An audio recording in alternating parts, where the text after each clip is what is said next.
নমস্কার বন্ধুরা, সকলকে স্বাগত আমার নতুন একটা ভিডিও। ছবিতে যে সাপটি তোমরা দেখতে পাচ্ছ হয়তো সবাই চেনো বা সবাই জানো।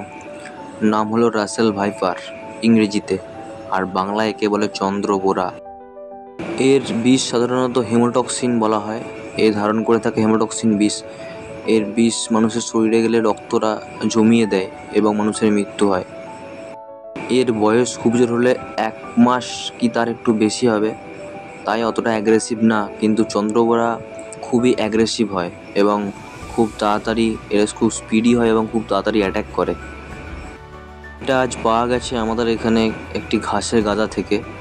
তো এটাকে রেস্কিউ করা হয়েছে, একটু পরে ছেড়ে দেওয়া হবে, কারণ আমি চাই না কোনো কারণে প্রকৃতির জিনিস নষ্ট হোক। আর সাপ আমাদের খুবই ফ্রেন্ডলি একটা জীব, তো দয়া করে সবাই সাপ টাপ মেরো না, পেলে একটু দূরে সরিয়ে দেবে অন্যত্র, কিন্তু সাপ মেরো না। সাপ আমাদের পরিবেশ বান্ধব একটা জীব।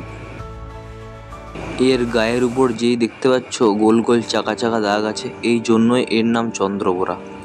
বাংলাদেশের এখন প্রধান আতঙ্ক হচ্ছে এই সাপ। এই সাপের কামড়ে প্রায় আমাদের পশ্চিমবঙ্গে অনেক মানুষের মৃত্যু হয়।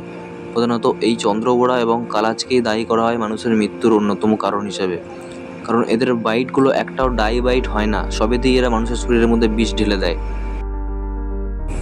এখন ও খুবই ছোট, তাই হয়তো পালানোর চেষ্টা করছে, কিন্তু বড় হলে ওর যে আওয়াজ, প্রেসার কুকারের সিটির মতো আওয়াজ, এবং ও বড় হলে গুটিয়ে বসে থাকে এক জায়গায়, যেতেই চায় না।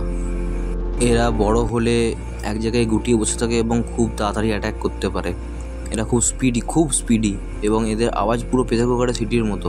তো যতটা পারবে সাপ থেকে এড়িয়ে থাকবে, সাবধানে থাকবে, সাপকে ডিস্টার্ব করো না, সাপকে মেরো না। আর হ্যাঁ, যদি ভিডিওটা ভালো লেগে থাকে অবশ্যই লাইক কমেন্ট শেয়ার করে জানিও আমার ভিডিওটা কেমন হয়েছে। অনেক ধন্যবাদ সবাইকে। আবার দেখা হচ্ছে পরের ভিডিওতে কোনো না কোনো সাপ রেস্কিউ নিয়ে। ধন্যবাদ, থ্যাংক ইউ সবাইকে।